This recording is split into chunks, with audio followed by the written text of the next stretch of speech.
18번 문제를 풀어볼 건데요. 일단 먼저 문제부터 읽어볼게요. 맥동별은 고속으로 회전하는 중성자별로서 등대가 광선을 방출하는 방식으로 라디오파를 방출을 한대요. 그래서 별이 한 번 회전할 때마다 지구에서는 라디오파에 펄스를 수신하므로 펄스 사이의 시간 간격을 측정하면 회전 주기를 알 수 있다라는 겁니다. 그쵸?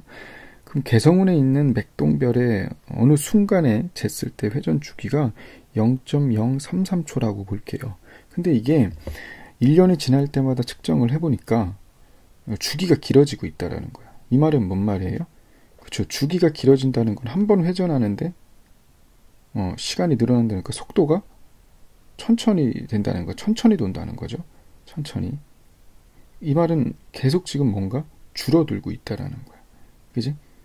어떤 힘에 의해서 점점점 힘이 이제 떨어져서 각속도가 줄고 있다라는 거죠. 그랬을 때, 요 A, B를 구하라는 거. A, 각가속도는 얼마인가? 그리고 알파가 일정하다면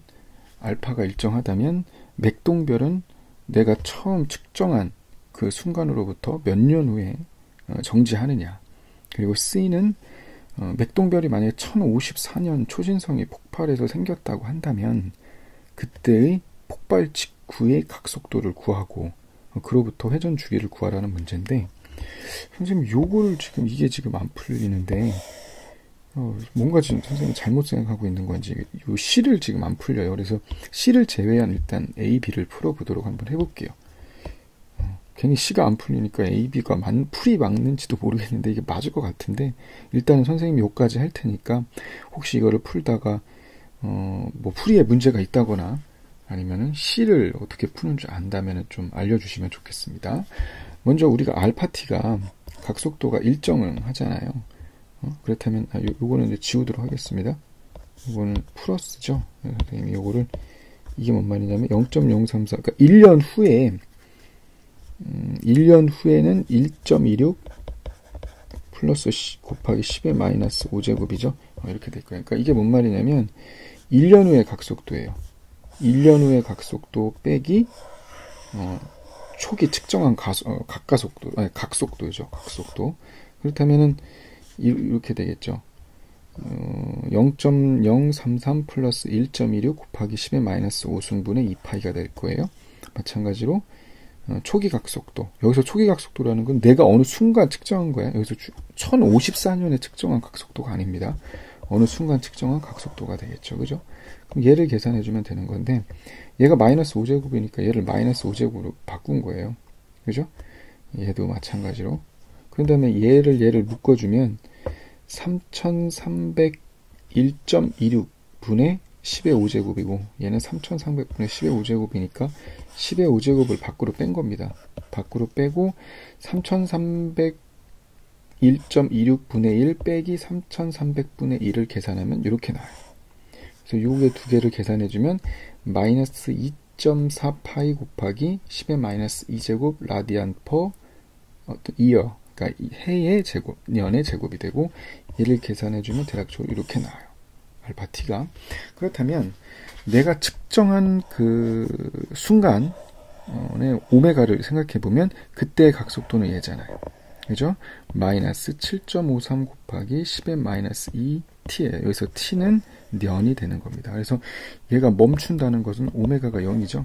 오메가가 0일 때 t를 구해보면 대략적으로 2529년이 나옵니다. 그러니까 내가 측정한 그 맥동별 주기, 요 0.033초일 때 그 해를 기준으로 해서 2529년 후에 뭐가 된다는 거예요? 그쵸? 이 맥동별은 어떻게 된다? 더 이상, 라디오파를 방출하지 않는다는 거예요. 여기까지 됐습니까? 그리고 요 C는 선생님도 한번 계속 생각해 볼 테니까 혹시 개인적으로 이거를 해결했으면 좀 알려줬으면 좋겠습니다. 이상으로 18번 풀이 마칠게요. 9번 문제 풀어볼게요. 열린 물통이 반지름이 0.5m래요. 그러니까 얘를 이제 대문자 R로 이렇게 놔볼게요. 반지름 이렇게 이거를 대문자 R 이렇게 넣겠습니다. 그리고 물이 물통에서 쏟아지기 직전이 되도록 회전하고 있다. 그러니까 얘를 이제 이쪽 방향으로 오메가 제로에 각속도로 등속 운동한다고 볼게요. 그렇다면 이런 똑같은 상황이 화성에서 중력가속도가 3.7인 화성에서 일어난다면 꼭대기에서 물이 떨어지기 직전이 되도록 만들려면 회전수는 얼마나 변해야 되느냐, 이렇게 문제네요.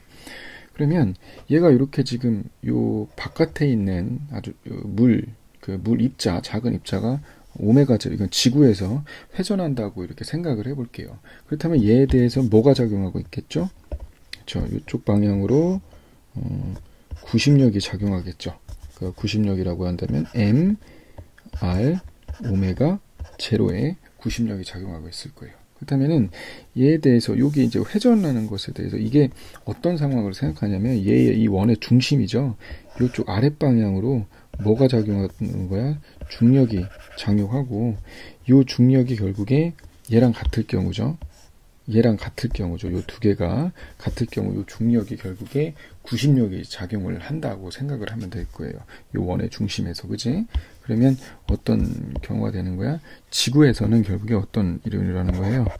지구에서 보면 요 중력이 바로 저 외부 바깥에서, 그러니까 물통 끝에서 도는 물입자의 구심력이 작용한다고 생각하면 되겠죠. R, 오메가 제로겠죠. 오메가 제로의 제곱일 거예요. 그래서 오메가 제로의 제곱은, 즉 각속도는 뭐랑 관련? R분의 중력가속도 G가 된다는 거죠. 그렇다면 화성에서는 마찬가지로 M의, 화성에서는 얘를 G'이라고 놓을까요? G'. 중력가속도가 G'은 중력이 M, R, 화성에서의 각속도를 오메가라고 그러면 오메가 제곱이 될 거고, 그래서 오메가 제곱은 뭡니까? 그렇죠. R분의 G'이 될 거예요. 그렇다면 우리가 오메가를 이제 구해야 되잖아. 오메가를 오메가 제로에 대해서. 그럼 이 B가 어떻게 됩니까? 오메가 제로의 제곱분의 오메가의 제곱은 뭐의 B랑 같다? 그렇죠. 중력 가속도의 B랑 같다는 거예요. 즉 오메가의 제곱은 뭡니까? 그렇죠. 오메가 제로 G분의 G'의 오메가 제로의 제곱이니까, 따라서 화성에서의 각속도는 루트의 뭡니까? 9.8분의 3.7의 오메가 제로가 되겠죠. 얘를 구해보면 루트의 3.7 나누기 9.8 이렇게 되니까 0.61 오메가 제로, 이렇게 표현이 되겠죠. 여기까지 이해가 됐죠? 이상으로 19번 풀이 마치겠습니다.